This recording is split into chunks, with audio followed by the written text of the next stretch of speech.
కేంద్రంలోని మోడీ ప్రభుత్వం అనుసరిస్తున్న సామ్రాజ్యవాద కార్పొరేట్ల అనుకూల విధానాలకు వ్యతిరేకంగా పోరాడాలని దేశంలోని వందలాది రైతు సంఘాలతో కూడిన సంయుక్త కిసాన్ మోర్చా కేంద్ర కార్మిక సంఘాల ఐక్య వేదిక ఉమ్మడిగా ఇచ్చిన పిలుపు మేరకు ఫిబ్రవరి 16న దేశవ్యాప్త గ్రామీణ బంద్ పారిశ్రామిక సమ్మెను విజయవంతం చేయాలని అరుణోదయ రాష్ట్ర ప్రధాన కార్యదర్శి సన్నాశెట్టి రాజశేఖర్, ఐఎఫ్టియు జిల్లా ప్రధాన కార్యదర్శి దుర్గాసి గణేష్ పిలుపునిచ్చారు.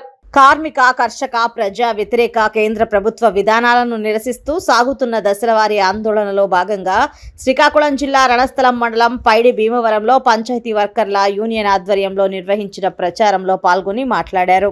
రాష్ట్రంలోని రైతు సంఘాలు, కార్మిక సంఘాలు ఐక్య వేదికగా ఈ ఆందోళనకు సారథ్యం వహిస్తున్నాయని తెలిపారు. రవాణా రంగం సైతం ఈ బంద్లో పాల్గొంటుందని, పారిశ్రామిక సమ్మెలో కార్మిక వర్గం అగ్రభాగాన నిలబడి పోరాడుతోందన్నారు. కేంద్రంలో ఆర్ఎస్ఎస్, బీజేపీ, మోడీ ప్రభుత్వం అధికారానికి వచ్చిన ఈ 10 ఏళ్ల కాలంలో మతం ముసుగులో తన హిందుత్వ విద్వేష రాజకీయ చదరంగంతో దేశాన్ని కార్పొరేటీకరిస్తోందని, ప్రభుత్వ రంగ సంస్థలను కార్పొరేటర్లకు కట్టబెడుతోందని విమర్శించారు. పారిశ్రామిక రంగాన్ని ఆక్రమిస్తున్న కార్పొరేట్ల కన్ను ఇప్పుడు వ్యవసాయ రంగం మీద కూడా పడిందని అన్నారు.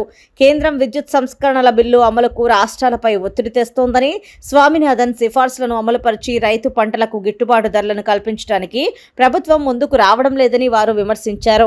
ఫిబ్రవరి 16న జరప తలపెట్టిన దేశవ్యాప్త గ్రామీణ బంద్కు, సమ్మెకు కార్మికులు తమ సంపూర్ణ మద్దతును తెలిపారు.